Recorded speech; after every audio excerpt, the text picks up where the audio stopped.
Welcome to the Alcohol Addiction Podcast. My name is Lee Davey. This is episode 131, and we're going to do things a little bit different for the next maybe 5 or 6 days. I am running a webinar this weekend. The topic of the webinar will be resistance. We're going to be working on it all weekend. The webinar appears at Friday, 1 a.m. British summertime, and will replay every 4 hours beyond that point up until Monday morning, I believe. The webinar is pre-recorded, and it will teach you everything you need to know about what resistance is, how it manifests itself in our life, and what we can do about destroying it, right? And why it's so important. And this is going to be a theme of the truth about alcohol as we move forward in the future. What's likely going to happen is I'm going to be driving a series of different campaigns every month where we focus wholly on one particular topic. Not quite sure how many I'm going to do, whether I do 12, one a month, or whether I'm going to do 3 and show them 4 times a year, or 4 and show them 3 times a year. I'm not quite sure yet. We'll figure it out. But each of these concepts is going to be taken directly from the Truth About Alcohol life-changing experience. And it's my way of showing you how much value there is in undergoing that life-changing experience, right? So we're going to be giving you a little bits of snippets of that in the hope that you actually invest your time, your effort, and your money in that life-changing experience, because I think it's important, and it's what this movement at Strive is all about, okay? So today we're going to be talking about identity and essence. And I want to take you all the way back to 2009, when I'd become someone who didn't drink alcohol for the first time in my life. And at that time, when I became someone who didn't drink alcohol, I was, as many of you know, who listen to this podcast regularly, I immediately joined a coaching course run by Jack Canfield called The Success Principles, okay? And I think it's really super important that once you make the decision, you take the vow never to drink again, to be someone who doesn't drink alcohol. I think personally it's really important to not take your foot off the gas and actually keep that foot on the gas by doing more training, educating yourself more in more growth activities to fill the inevitable white space that's going to appear in front of you now you no longer drink, but also to keep those cogs whirring, to keep asking those questions, how, what, why, when, you know, those types of things, and to really start or to maintain this new philosophical outlook that you have on life that presents itself once you pour the poison down the drink for the very first time. So there I was doing it with Jack Canfield. I think I paid something like, I don't know, something like £3,000 or something to join the Success Principles by Jack Canfield. And one of the first things we did is we started to create a bucket list.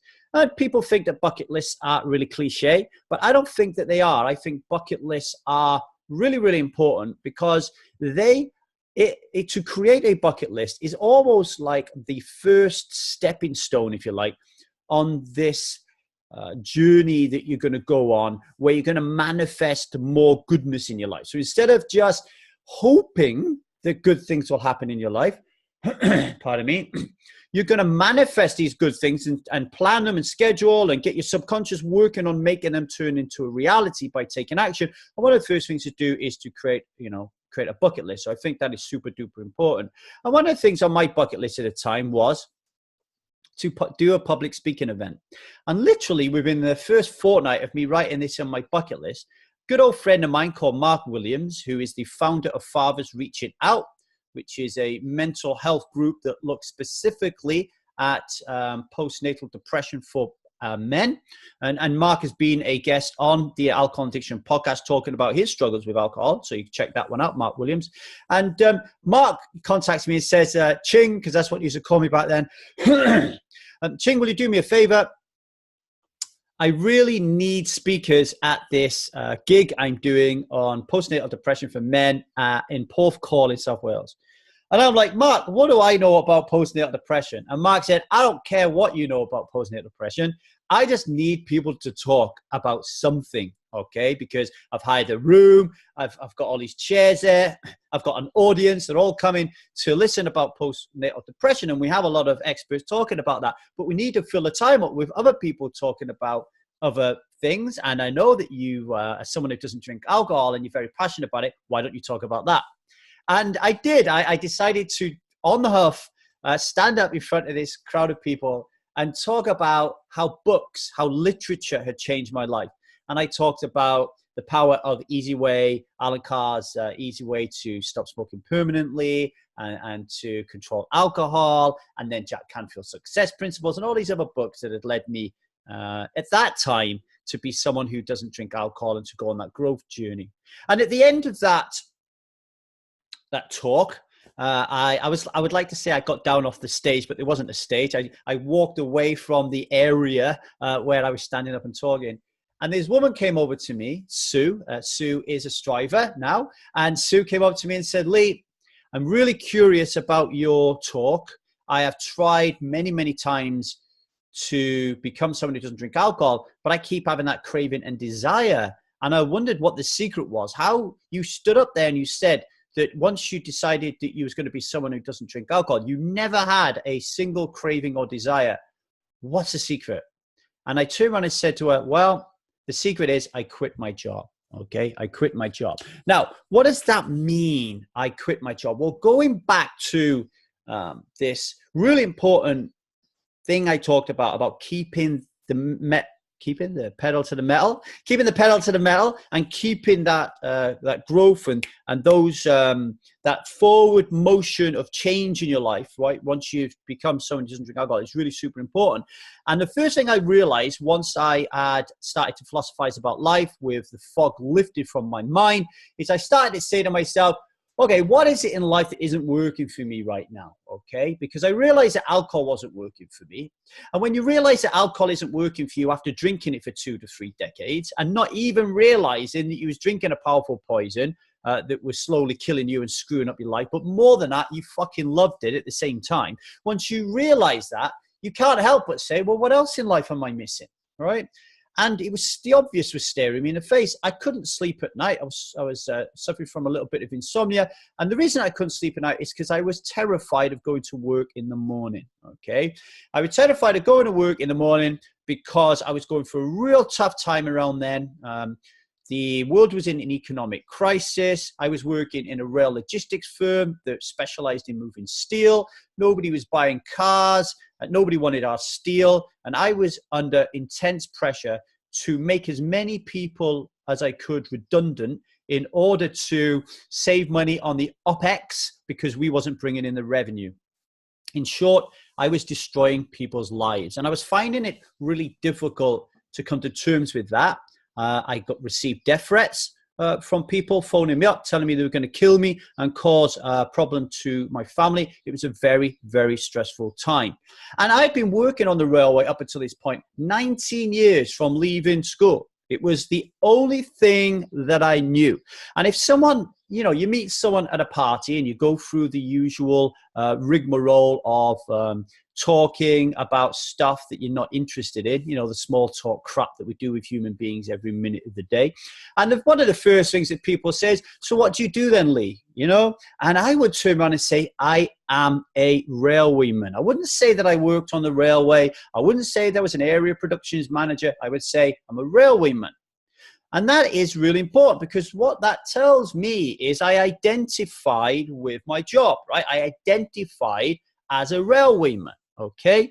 In the same way as I identify as a husband, I identify as a father, right? I identify now as a podcast host. I identify as a teacher and a coach and a guide to people who want to stop drinking alcohol, right?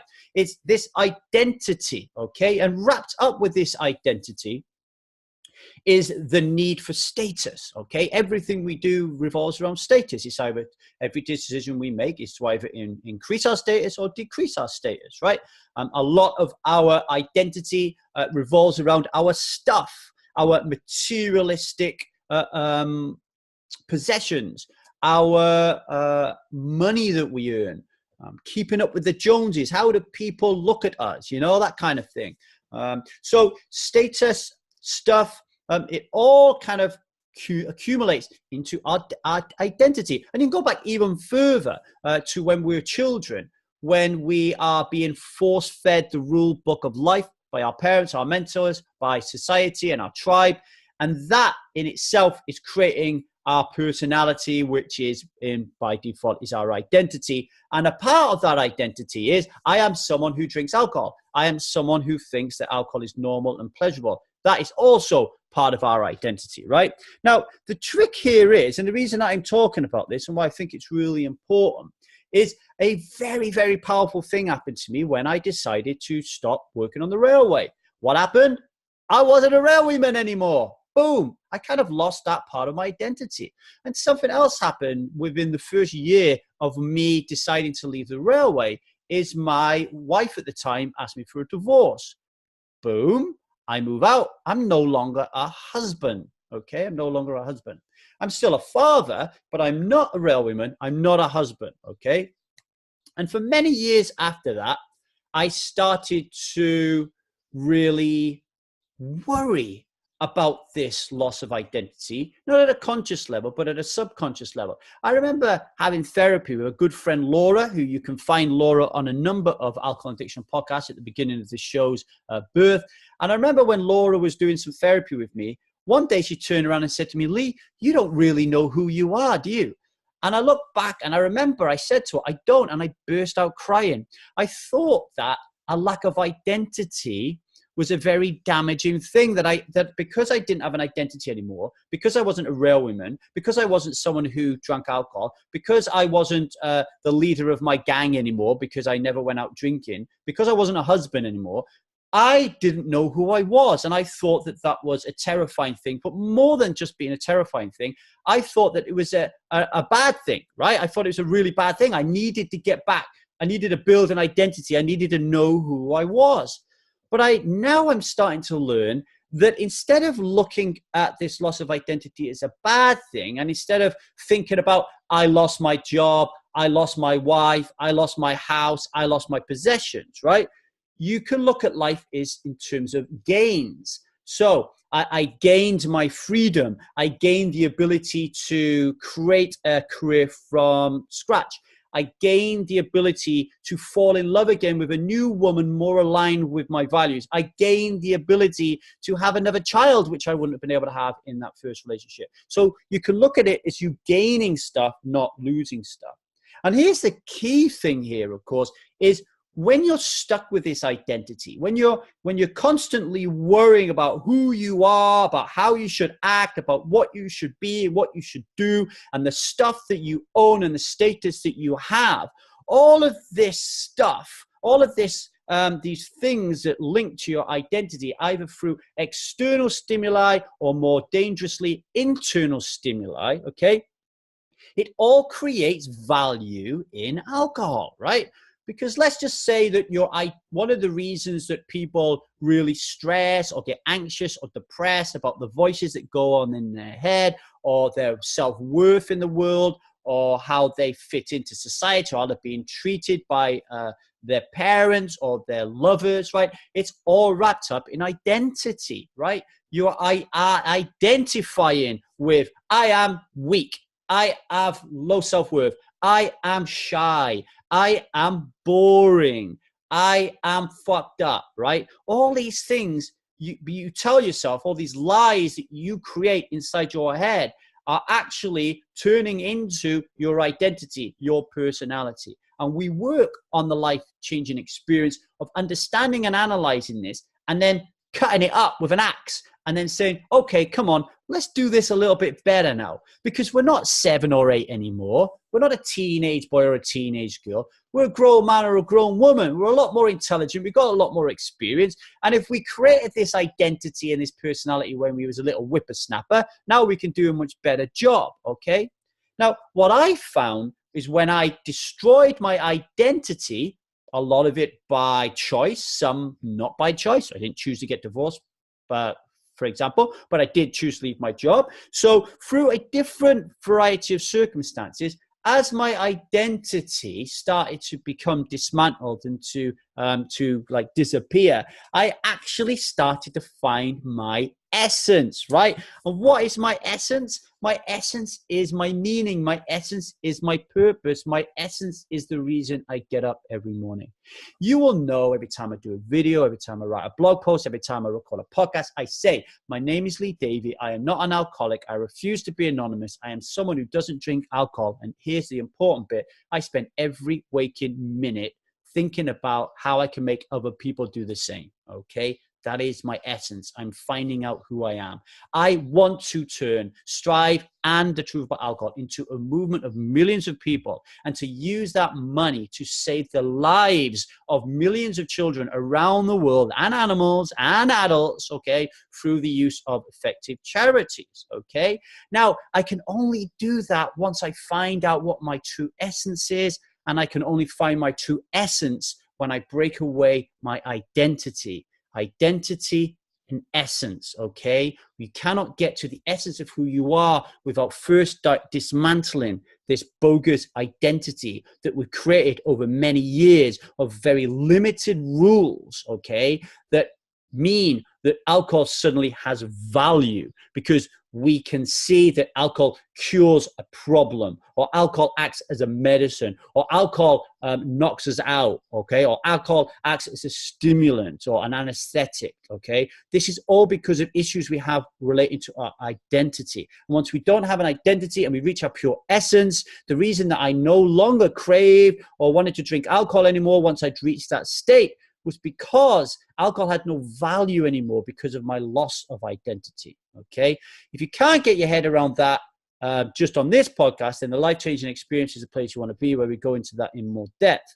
The number one question you should be asking yourself is, how do you get from identity to essence? What prevents you from going from identity to essence? And why did I get there so quickly? And the answer is resistance. Resistance will stop you from getting from identity to essence. And the reason I was able to do it so quickly is that I was able, more by luck than skill, to dismantle my resistance, to melt my resistance long enough to provide the courage and the confidence to actually start dismantling my identity piece by piece until I found my essence. But back then, I didn't realize this. I did this all on my own. It just kind of worked out, you know? I took chances, I took action, and lo and behold, I looked back and said, how did this happen? And I realized that every step of the way, I had to fight resistance. You think I didn't have to fight resistance?